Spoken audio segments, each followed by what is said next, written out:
Halo, apa kabar teman-teman? Jumpa lagi sama saya Heru. Dan kali ini kita akan membahas atau mereview ya tentang sebuah catatan yang sudah pernah saya tulis di website yang saya punya ya, yakni kamibisa.com. Nah, catatan apa itu? Mari kita simak teman-teman ya. Saya screen dulu ya, saya share screen dulu ya materinya teman-teman ya. Sebentar. Nah, ini dia teman-teman.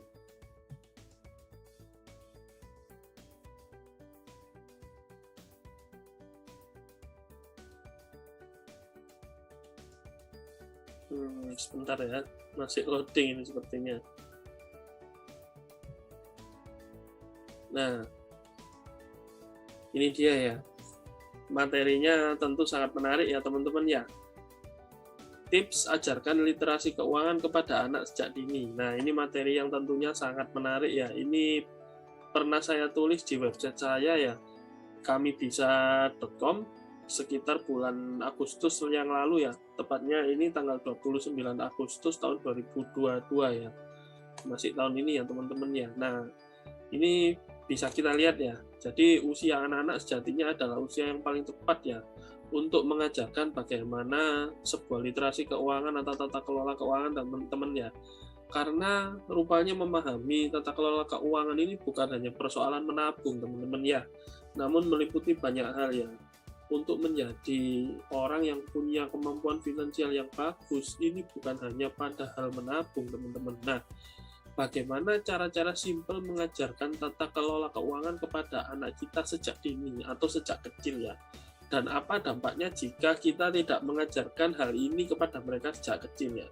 Nah, kita lihat sama-sama teman-teman ya tips-tipsnya ya. Nah, yang pertama adalah teman-teman berikan pemahaman ya tentang konsekuensi keuangan ya.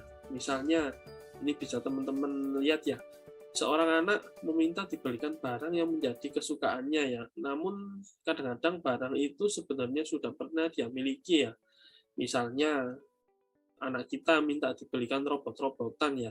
Nah, padahal robot-robotan itu dia sudah punya di rumah teman-teman ya, dan masih bagus lagi, dan tak kalah keren lagi dari mainan yang dia punya ya di rumah ya. Nah, berikan anak Anda pemahaman konsekuensi yang akan terjadi kepada anak dengan cara begini. Jangan langsung ditolak, wah adik nggak boleh beli robot itu, buat apa? Jangan ya.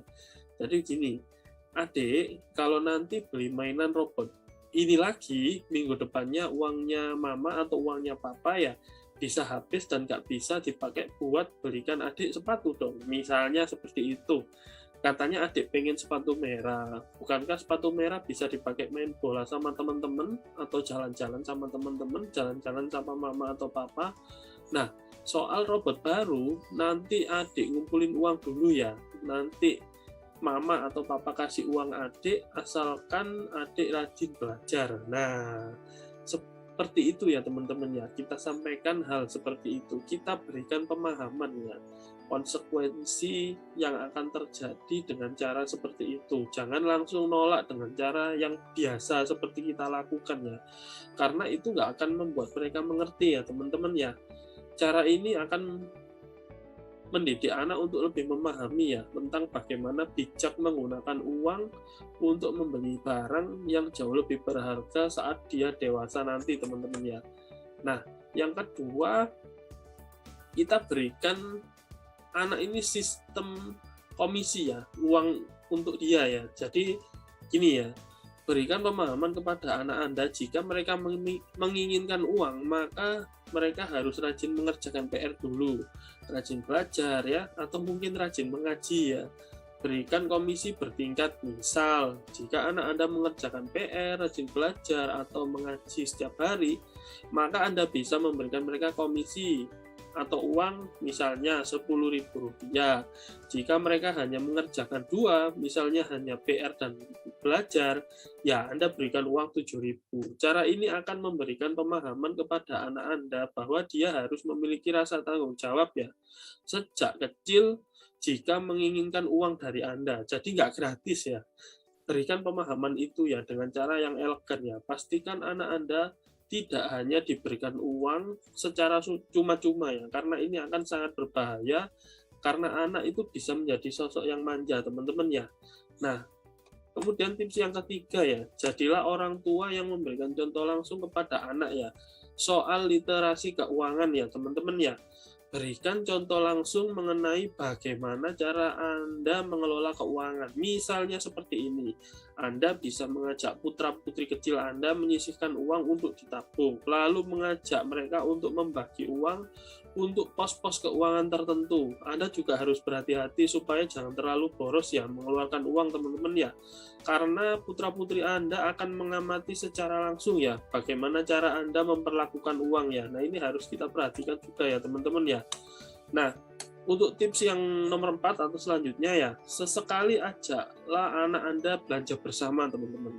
Jadi ajak ke pasar atau kemana gitu ya, ke supermarket untuk beli kebutuhan-kebutuhan hidup ya.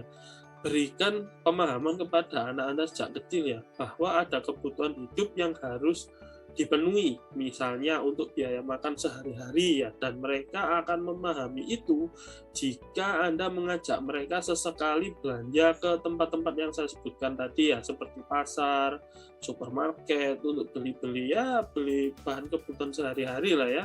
Bilang kepada mereka, teman-teman, bahwa kebutuhan hidup berupa makan adalah salah satu hal yang harus dicukupi terlebih dahulu ya, sebelum membeli barang-barang yang lain ya, teman-teman ya. Nah, tips yang ke nomor 5 adalah ajarkan anak Anda untuk bersedekah, teman-teman. Bagaimanapun kesempurnaan dari perencanaan keuangan atau literasi keuangan adalah saat kita memiliki budget ya, untuk dibagikan kepada sesama, teman-teman ya, orang-orang yang membutuhkan ya. Yang bilang kepada putra-putri Anda ya, teman-teman ya, bahwa di dalam uang yang mereka miliki nantinya ada beberapa persen jatah untuk orang-orang yang memang sangat-sangat membutuhkan ya.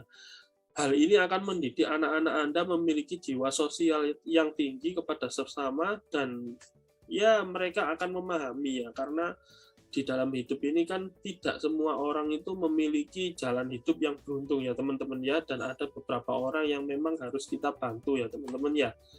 Nah, untuk tips yang keenam, teman-teman ya, ajarkan anak-anak kita membagi pos-pos keuangan ya.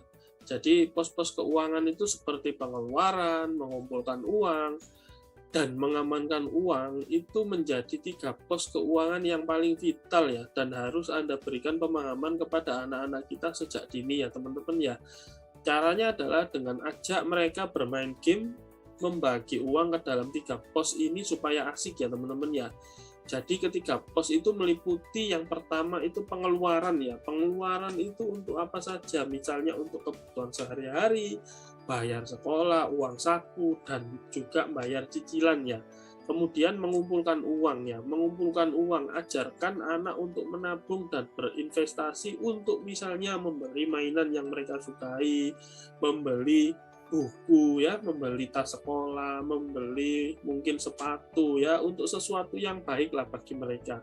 Nah, yang ketiga adalah mengamankan keuangan, memberikan pengenalan kepada anak-anak kita tentang dana darurat dan asuransi ya, teman-teman ya. Nah, kenapa ini sangat penting? Karena sebagian besar dari kita untuk saat ini itu memang banyak yang tidak punya kesadaran ya tentang bagaimana dana darurat dan asuransi ya, karena ini menjadi sebuah hal yang sangat vital sebenarnya, teman-teman, ketika teman-teman berbicara soal literasi keuangan ya, utamanya yang berhubungan dengan mengamankan keuangan, finansial, dan aset ya. Nah, ini teman-teman harus berikan pengenalan kepada putra-putri kecil Anda ya tentang dana darurat dan asuransi ya. Nah, sambil Anda mengajak mereka menata keuangan mereka ke dalam pos-pos keuangan yang dimiliki, anak-anak kita ini pelan-pelan akan memahami ya bagaimana mereka pelan-pelan harus mengatur uangnya dengan teliti nantinya, teman-teman ya.